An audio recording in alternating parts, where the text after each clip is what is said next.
कलानगरी येथे आम्ही 6.5 एकरमध्ये प्लॉटिंग टाकली। या प्लॉटिंगचं वैशिष्ट्य म्हणजे याच्यामध्ये NA आणि लेआउट झालेला आहे। NA 44 झालेला आहे। त्याच्यामध्ये 57 प्लॉट पडलेले आहेत आणि 40 फुटाचे CC रोड आणि अंतर्गत डेव्हलपमेंट, अंडरग्राउंड लाईट सिस्टीम आणि ड्रेनेजची व्यवस्था पण आम्ही करून देण्यात आलेली आहे। जवळपास आज एक 20 प्लॉटची बुकिंग झालेली आहे।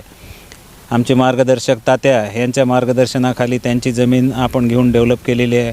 आमचे हे सगळे पार्टनर आहेत। याच्यामध्ये 5-6 जण आजू सिंग आहेत म्हणा, गणेशराव, दत्ता पावडे, सुधाकर, आम्ही हे सगळ्यांनी मिळून हा प्रकल्प पुढे नेण्याचं योजना आहे आणि सर्वांच्या सहकार्याने याला चांगला प्रतिसाद मिळत आहे। इथं तिरुपती बालाजीचं एक भव्य मंदिर बांधण्याचा मानस आहे, तर त्याचं आज भूमिपूजन खंडगुरूंच्या हस्ते झालेलं आहे आणि इथं सर्व स्तरांच्या प्रकारच्या सुविधा आपण त्यांना पुरवून देणार आहोत। म्हणजे ड्रेनेज सिस्टीम पण करून देणार आहोत आणि या जागेला NA झालं असल्यामुळं तुरंत बँक लोन देण्यासाठी पण आम्हाला तयार झालेले आहेत।